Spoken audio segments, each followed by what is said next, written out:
Okay, we are live. Yes. Good morning, good afternoon, good day. This depends on where you are in the world and when you are watching this video. Welcome to Lyonsview Realty Financial Fridays. My name is Clara Lyons-DeVaughn, and I am the broker owner of Lyonsview Realty. We provide residential, commercial for small businesses and nonprofits, and property management services. And we have a real estate school, Lyonsview Academy, which provides real estate pre-licensing and continuing education, credit counseling for distressed homeowner solutions, and lifestyle health and wellness education. So I'm really, really happy that you joined us today. Lyonsview Realty launched Financial Fridays to help you stay current on those trends that impact your bottom line. Our goal is to provide you with the resources, information, and tips to assist you in making the best financial decisions. And our commitment is to maximize your wealth building power now and in the future. So I'm really, really glad that you tuned in today. Welcome, welcome, welcome. Feel free to like and share this video. Hopefully, there is some information that is of value to you and those that you share it with. And if you have any questions, just put it in the comment section and we will definitely get to all of your questions soon. So today we are going to be talking about home inspections. If you are dabbling in the real estate market right now, you know it is extremely busy, and not just here in New Jersey, but all of my real estate partners across the United States have been telling me how busy it is in their states as well. It's a great market for sellers, definitely a seller's market. The interest rate is low if you're a buyer, so it's a great time to purchase property as well. And part of that process is the home inspection. So in this market, a lot of people are waiving their inspection to get the house. Some people are offering more money, but are competing in multiple bid situations. But that's a topic for another show. So I've got a ton of home inspection stories, but today I really just want to share some basic information and things that, as you journey down the road to property ownership, that you definitely need to take into consideration.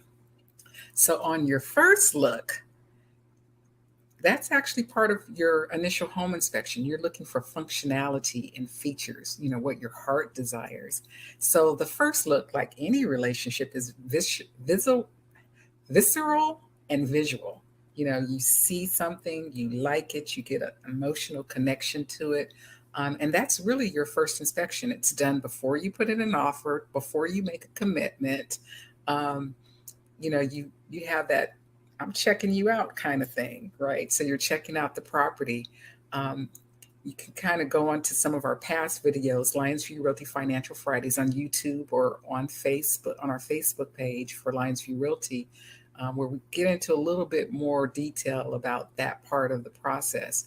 But in that first look, you're really looking for functionality. Does it meet your family's or your investment goals, right? Does it match your style? Right? Is it a ranch or is it colonial? Tall, short, the type of house that it is. Does it have the features that you want? Does it have hardwood floors or carpet? Does it have the kitchen and the open floor plan that you look for? Does it have a yard for your dog, or for your family to play, or for you to sit back? Does it have a deck? Does it have a basement? Is it in the neighborhood that you like? How far close is it from your school or from work or for family members that need to provide childcare? How far close is it to amenities like your gym? If you have doctor's appointments and you need to go to a hospital, your hospital or your place of worship, your church. And in this first look, you really want to take time to jot down questions, of obvious things that need future attention, or further inspection. So as you're walking through the house and you notice things, just take a note of those things. But the key point in that first look is that One, you will have time later once you get under contract to fully inspect the property. So that first look is not the time to, get into the details of the property. There will be time for that once you get under contract, but you are checking it out to make sure that it checks those boxes for those initial things that are important to you, those functional things, those feature items, those things that make your heart go pitter patter, that it meets all of those needs. Then you get to the second look. And the second look is kind of like, what is this for? You're walking through the house and you notice certain things. What's that red switch at the top of the basement stairs? What is that for? Or as you're going into the attic, that attic fan switch, what is that for? That contraption or that contraption. What's this hole in the floor? This is the time in that second look. If you have questions that you want to ask the homeowner, things about instructions on how to use things. If there are warranties for the appliances, are there instructions on how to use the sprinkler system? If it has solar, how does all of that work? All those little gadgets in the house. In that second look, you're kind of noticing those special items. Maybe it looks like there was an add-on to the house, so you want to ask for permits or certificates for the roof if it looks like the roof has been redone in the last couple of years. So you kind of just want to make a list on that second list of things that you might want to ask the homeowner or things that you may want to ask the inspector. But the key thing on the second look is to ask questions and to write down all the questions that you might have in that second look. The third look, and this is the one that's really important. So you're looking for things that are broken or in disrepair. You're looking for imperfections. So you've had the introduction to the house or to the property. You've kind of checked it out, looked, oh, okay, these are things that are added features. I kind of want to know what they're for and what they're about. Now you're saying, okay, well, there's some things that are broken. In that third look, you really want to look at everything. Start at the front door, look up at the ceiling, look at the walls, look at the floor, pull up the carpet, pull up the rugs, look underneath the rugs. You want to check out the property. You really want to check out the property, so now we're in real relationship now, right? With the house, with the property. So you really want to check it out. Are there any broken windows? Is there any broken glass? How do the basic things that you use every day or that you're going to use every day in this property, how do they work? You want to turn on every single faucet in that house, run the water. You want to flush the toilet. You want to run the air conditioner system or the heating system. And when you're doing this, be mindful of the weather because temperature affects these systems and certain things you can't test under certain or above certain temperatures. So have your inspector check that out for you if you're not knowledgeable in that area. Run the dishwasher, have your home inspector check it. The garage door, if there's one, check to make sure that it's going up and down properly, that if the safety attachment, if you put your foot under it, goes back up automatically. Check that.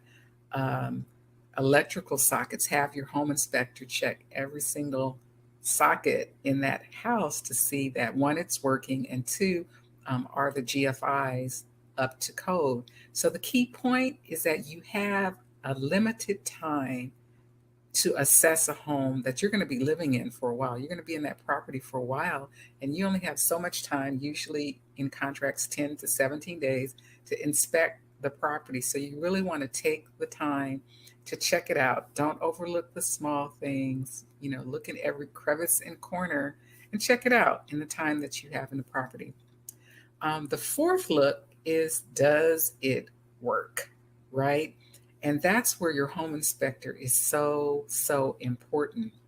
They're trained to check most things, but there might be some things that require a specialist. So you've already provided your home inspector with certain questions that you had that you said, oh, I noticed this or I noticed that. Can you make sure you check this for me? to make sure that it's working properly. So you can get that question, your questions answered. Or you may want to know how something works. So you would have your agent ask the homeowner those questions on your behalf. So that home inspector, their responsibility is to get your questions answered and to check out that home before, during, and after the inspection. So what happens with the homeowner, the home inspector before the inspection? The number one thing is scheduling. Once you get under contract, you want to schedule your inspections. You can always cancel it, but you want to schedule it because it's hard to get on their calendar, especially when it's a busy season like we're in currently. You want to try to get all of your inspections on the same day. You want to interview your inspector to make sure that they're going to check out all the areas that you want checked out. So if you want to make sure that they do the roof, you want to make sure that they cover electrical and plumbing, um, and those things. And if they don't, you may need to have a specialist come in to inspect certain items. So let's say the property has a septic system or a well system. Those are specialized areas, and you need someone in that area to check it out. And if it's a well, you actually have to have the well water tested prior to change of ownership. So that's a specialized inspection that you have to have them come back. Lead-based paint. If the property was built prior to 1978, you need to have a specialized person, usually someone who's EPA, Environmental Protection Agency certified, to come and check that out for you. If there might be asbestos in the property, you want an asbestos specialist to come and give you an inspection on the property. If you think there are foundation issues, you would want to have an engineer come out and help you assess what needs to happen with that foundation.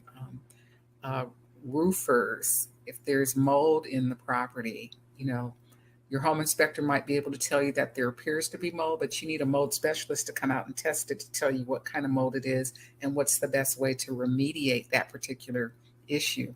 Pests, termites, bugs, roaches, carpenter ants, carpenter bees, anything that eats away at your wood in the house, that's a specialized inspection, and that there's a specialized type of inspector that comes out and checks for those things. Your HVAC system, while your home inspector can make sure that it's working, tell you what the maintenance schedule is on it, sometimes an HVAC person can pull that puppy apart and tell you things that maybe your home inspector can't. If you have a sewage issue, you may want to have a plumber come out and do snake or run a camera down the system to check to see that everything is okay. So there are specialists, and your particular property will determine what you need. And the home inspector too will tell you, okay, this is an issue beyond my capacity. You need to bring this type of inspector in or have further inspection in this area. And that would be the time you bring someone out. So if you know in advance, try to get them all to come out on the same day, if at all possible. But if not, make sure that it's within the time frame that you have within your contract to do your inspection. Now, during the your inspector is really going to be checking to make sure that everything is working properly, that it's not broken. Does it work? What does it do? And some things you may have to ask the homeowner. As I said before, ask for warranties and permits where they exist. And then, he's checking, or she is checking, for what is broken or in disrepair, or if there are any imperfections. One of the things that we see a lot are in window panes, there's like this smoky thing. It's a double pane window. That means that the seal has popped or is broken, and air is getting in there, and that's what causes the condensation between in the window, and it's, for some people that's a big deal. Some people it's not, but those are things that happen. So you want to walk through during the inspection. If at all possible, it's good that you can be there. And you want to tell them, okay, I have concerns in this area. Make sure you check these out. Safety concerns, hazard concerns, broken concerns, code violation concerns. All these things are things that your inspector should be checking for during the inspection. And if you can, walk along with them. Check with your inspector to see if they want you to ask questions during the inspection or if they want to wait till they're done. Some inspectors get distracted if you're asking too many questions, and then they might miss something that, if they're working in a particular area. So ask them what their preference is, but definitely after they've done a thorough inspection of the property, they'll give you the highlights of the problem areas, show you what's going on, and give you an opportunity to ask, any questions that you might have so you can see firsthand where the problems are, right? And then after the inspection is completed, you want to ask the inspector or the homeowner through the agent any questions based on what came out of the inspection. So that will be in your inspection report. Depending on the inspector, you'll get that, or how busy it is, you'll get that inspection report back in like 48 days to max a week. That's usually enough time for them to download all of the pictures, get the report written up, and get it back to you. Some inspectors include cost estimates, most do not. So based on the information that you get from the home inspection report, you want to get an estimate on what it's going to cost to fix those items. Why do you want to do that? Well, you want to do it because when you're going back to the seller, you want to say, okay, this is the value of the things that need to be repaired.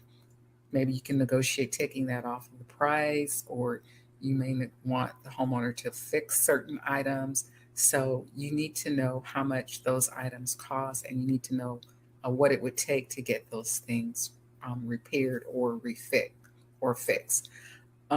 Just to note, all of these things need to be done in the time frame of the contract. I'll say that again. All these things need to be done in the time frame of the contract. So if you have 10 days to do your inspections, the initial inspection, the special inspections, say for the termite, radon, lead-based paint, all of those things need to be done in that time frame. Having someone to come out and give you an estimate, all has to be done in the time frame of the contract. So that's very, very important. Also, it's important to note is to put all of your requests for repairs in writing. Yes, put it in writing. Give that to your real estate agent, and then they will share that information with the seller's agent. You may get some, you may get none, or you may get all of the things that you request addressed. But those things that do get addressed, that you both agree that will get done prior to settlement, be clear about who you want to do the work. So if it's okay for the owner to do, to correct the issue, you need to say that. If you want it to be a licensed person to correct the issue, you need to say that. If you have skill and expertise and you want to do it, and maybe you just want a credit for the cost of it, so you can use that money towards the work that you're going to do. Especially if the property is like as is property or REO, you need to know how much those repairs cost. You might want to negotiate that in price if they're big ticket items. So you as the buyer can do some of the repairs, and so you can get back that value as a credit at closing or settlement. You can get it back as a payment in escrow to a vendor. So let's say a vendor has to come out and they agree to accept payment at closing. You can get it back that way. But whatever the agreements are, get those final agreements in writing, preferably make an addendum to the contract and have both parties sign the final things that are agreed to. And you'll use these final agreements during your walkthrough. You want to just make sure that those things were done. Recommend, if there are a lot of things on your list, to do that walkthrough at least a week before settlement. Does a couple of things. One is something is not quite done to standards. It gives you at least a week to get them done. And two, if there's some things that are going to affect your settlement, you need that 3 to 5 days to let the lender know, oh, now there's another credit that needs to be added in, because they have to do the paperwork associated with those financial changes. So you need to allow time to do that. So if there's a lot, don't wait till the day before or the day of settlement to check it out. At least do that walkthrough a week before if you have a lot of repairs that you both agreed are going to be fixed prior to settlement. So the key point: Be sure to get your agreements in writing so there's no confusion about what is being done and who is doing what. But the home inspection is really an opportunity for you to check that thing out, right? You know you like it. You know it looks good. Now you want to make sure everything works, everything is in good working condition, that nothing is broken, and be able to negotiate changes with the property owner prior to settlement. And those changes can either be financial money changes or they can be actually getting the repairs done. So that's it about home inspection. So if you have any comments or questions, you can put those in the comments section, or you can go back and watch the other videos on YouTube about the overall process. But those are kind of some key things that you should consider to take into consideration. So I just want to thank you for watching today. We're really here as a resource to you at Lyonsview Realty. And whether you're watching us live or you're watching the replay, remember to like, share, and subscribe to our channel. You can post your questions, your thoughts, or if you have a suggestion for a topic that you would like for us to do, you can post that in the comments section as well. If you want to reach out to the team here at Lyonsview Realty, you can reach us at 856-209-0905. And we would love to assist you with your next real estate transaction. Or if you have a current real estate issue and you just have a question and you would like a free consultation, we can do that as well. Again, that's 856-209-0905, or drop an email to info@lyonsviewrealty.com. So I want to thank you again for watching today. Financial Fridays is here to provide you with the resources, the information, and tips and trends that impact your bottom line. So I hope you receive something of value today. As always, sending love, light, and prayers out to those who have lost loved ones, to anyone who has someone in the hospital for any reason, or if you're just experiencing the impacts of physical distancing, to the essential employees who are going to work, providing those much needed services, our healthcare providers, our transportation, food, police, fire protection, and especially our leadership. I encourage everyone to take care of yourself, take care of your family, and definitely stay safe. My name is Clara Lyons-DeVaughn. Financial Fridays, we stream on Fridays on Facebook and YouTube at 9:30 Eastern Standard Time live. But you can watch the replay anytime, so you can join us again next Friday at 9:30 Eastern Standard Time. Until then, keep living your best life.